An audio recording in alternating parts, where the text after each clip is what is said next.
Meta, pues espera que los ingresos totales del primer trimestre de 2024 estarían entre 34.500 y 37.000 millones. Y las expectativas de ingresos del primer trimestre lo que reflejan es una demanda publicitaria sólida en todos los verticales, particularmente dentro del comercio y juego online. Y de hecho es una cosa muy interesante, ¿vale? Porque sabéis que al final Meta gana dinero de los publicistas. Y en China, donde más se ha invertido en publicidad ha sido precisamente el comercio electrónico y juegos online. Y esa inversión ha fomentado ingresos en otras partes del mundo. Eso te da una idea de la calidad del efecto network que tiene Meta.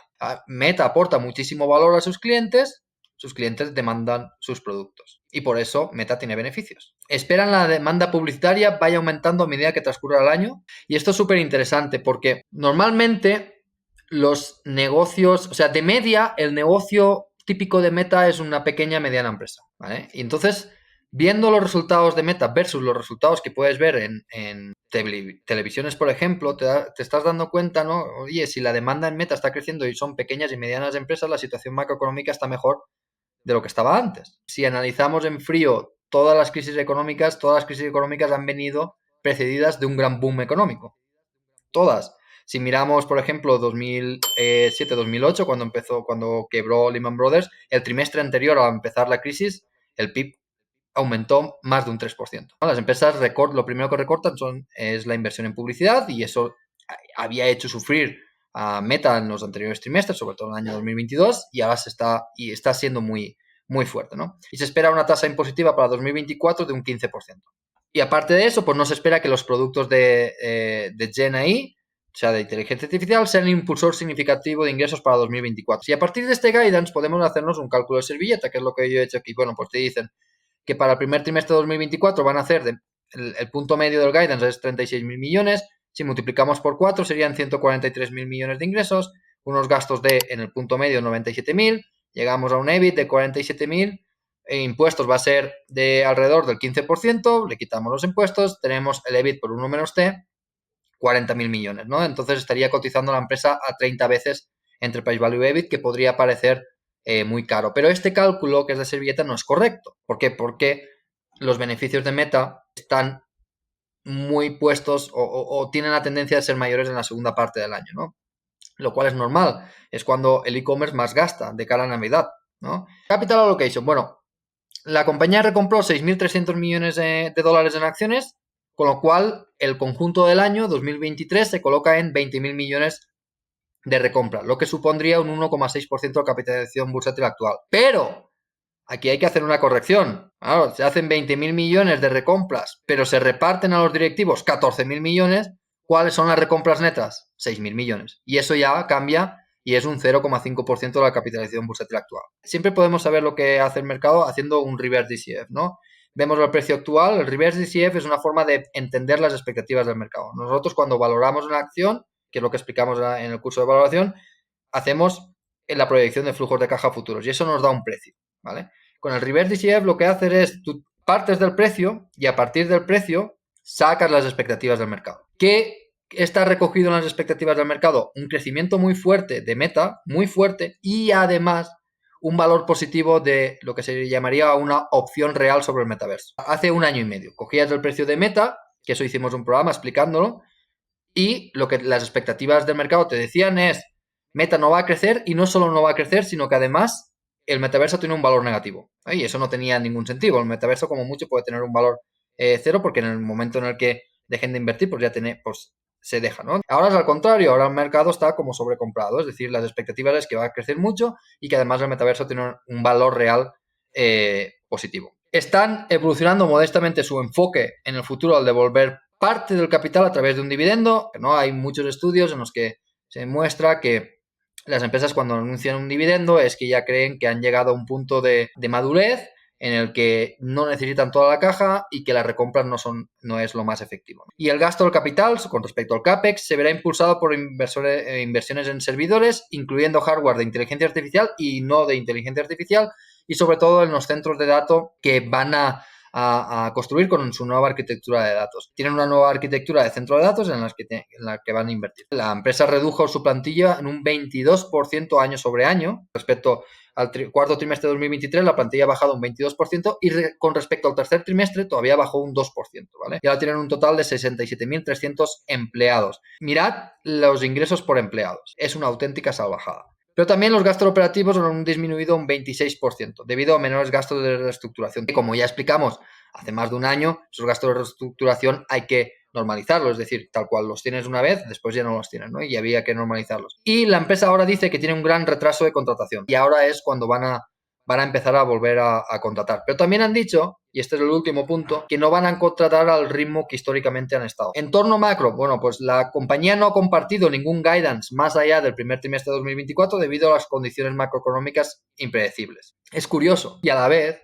dicen que esperan que el mercado de publicidad aumente durante el año. Es contradictorio. Y la demanda por parte de los anunciantes con sede en China contribuyó en 5 puntos porcentuales al crecimiento total de los ingresos mundiales. Y esta semana he tenido la oportunidad de hablar con inversores chinos que invierten en China, pero estaban en Estados Unidos y me lo confirmaron, que la situación y la confianza del consumidor está muy baja, pero en términos, por lo menos, las empresas están invirtiendo en publicidad, ¿no? Y los sectores verticales de comercio en línea, es decir, e-commerce y juegos, son los que más se han beneficiado de estos anunciantes en China. El precio medio por anuncio ha aumentado un 2%. ¿Por qué? Porque tenían que ganar volumen, que no había tanta demanda y por lo tanto, si no hay tanta demanda y si el anunciante no tiene tanto presupuesto para invertir, lo que hace Meta, que es muy fácil para ellos ajustarlo, igual que Google, es muy fácil para ellos ajustarlo, es bajar el coste per clic.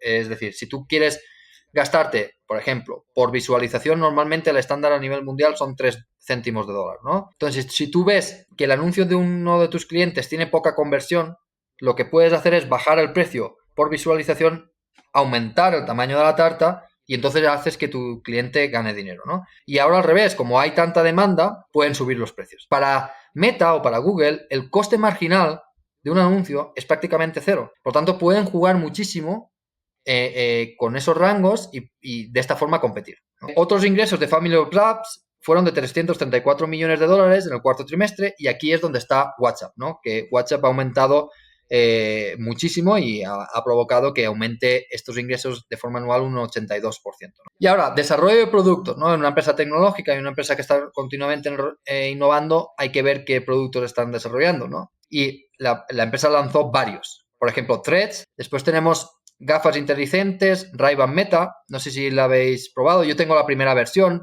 Fui a probar la segunda versión y la verdad es que no me pareció que añadieran demasiado. Y han sacado la realidad mixta con Quest 3. La empresa lleva más de una década trabajando en la investigación de inteligencia general en FAIR, ¿no? No inteligencia artificial, sino inteligencia general en FAIR. Y ahora esta inteligencia general también será el tema de trabajo de su producto, ¿no? La empresa está construyendo y abriendo infraestructura general, es decir, open source. Está haciendo mucho desarrollo de open source, incluidos los modelos Llama y Python. Ellos lo que creen que el negocio no está en la venta de hardware, sino que hace Meta. Meta es una empresa publicitaria, lo que quiere es que ese metaverso, ese mundo paralelo, ¿no?, virtual, sea lo más grande posible para vender publicidad. Y también se están centrando en el desarrollo de servicios de inteligencia artificial, como por ejemplo Meta AI, AI Studio, AI Empresarial y gafas inteligentes Ray-Ban Meta.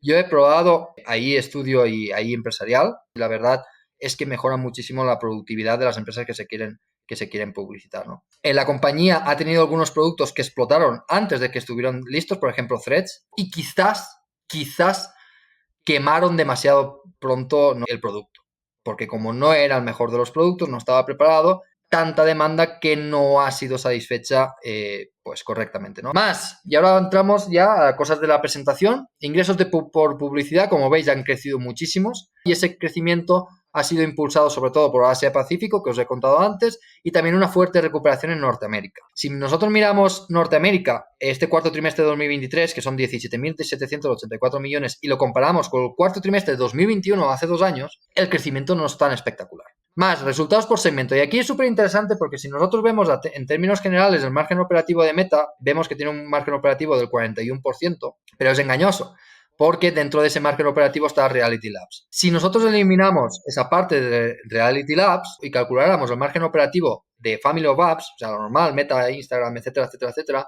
el margen operativo es del 54%, que es una auténtica salvajada. Y más en un mercado no os penséis que tienen el monopolio, compite muchísimo y compite con jugadores muy grandes como puede ser Google. Pero ojo, esto también es engañoso, porque muchos de los gastos que están metidos en Reality Labs es para desarrollo de productos que después se incorporan en Family of Apps. Yo, en este caso, no normalizaría el margen operativo de Family of Apps, ¿vale? Porque no sabemos de esos gastos cuáles son puramente para Reality Labs y cuáles son aprovechados en Family of Apps. Yo no normalizaría los márgenes y consideraría que esa inversión de Reality Labs beneficia a toda la empresa, ¿no? Entonces el margen se quedaría en ese 41%. Aquí os pongo los gastos operativos con respecto a ingresos. Fijaros el apalancamiento operativo cómo ha funcionado. En el cuarto trimestre de 2022, ¿vale? Tenían 10% de General Administrative, o sea, General Administrative, gastos generales de estructura representaban el 10% de los ingresos, ahora el 6%. Pero es que si nos vamos a Marketing and Sales o Research and Development, 30% representaban antes y ahora 26%. Y el cost of revenue también ha bajado mucho, pero es cuestión de amortización. El margen operativo también ha aumentado y de esto no habla absolutamente nadie. Porque en el año pasado, no sé si lo sabéis, todas las empresas tecnológicas, a la vez, para que no sea sospechoso, anunciaron un cambio en el sistema de amortización de sus centros de datos. Un cambio de amortización que les permitía amortizar a más años. Por lo tanto, los gastos operativos te bajan. El cost of sales también ha bajado por un cambio de política amortizativa. El CAPEX en 2023 fue de 28.000 millones versus 2022 que fue de 32.000 millones.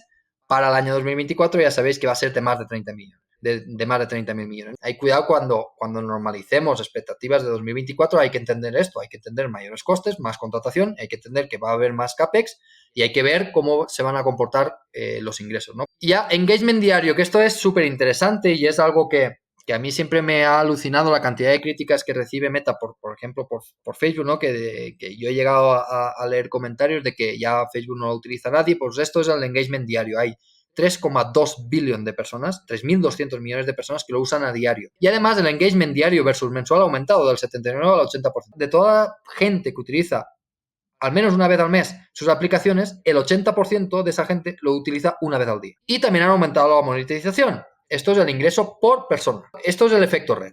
¿Vale? Una compañía que disfruta de efecto red es cuanto más gente utiliza sus aplicaciones, que eso es el engagement, más interesante es para los anunciantes. Y cuanto más interesante es para los anunciantes y más demanda hay de los anunciantes, mayor puede ser el precio por anuncio.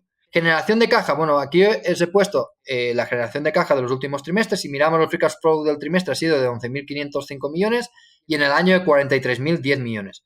Ojo que hay que ajustar estos números porque hay mucho compensación en acciones a los accionistas. ¿Vale? Muchísimo. Por consenso de analistas, el 61% de los analistas ha cambiado su precio objetivo, 40 analistas aumentaron el precio objetivo, 0 analistas bajaron el precio objetivo y 24 lo dejaron como está, ¿no? Y en términos de números, bueno, pues para 2024 el consenso de analistas espera que la empresa genere 45.000 millones de free cash flow, que ese free cash flow hay que corregirlo por la distribución a los directivos, y en 2025 53.000 millones, ¿no? Con un crecimiento de ingresos del 15% para 2024 y del 12% para 2025.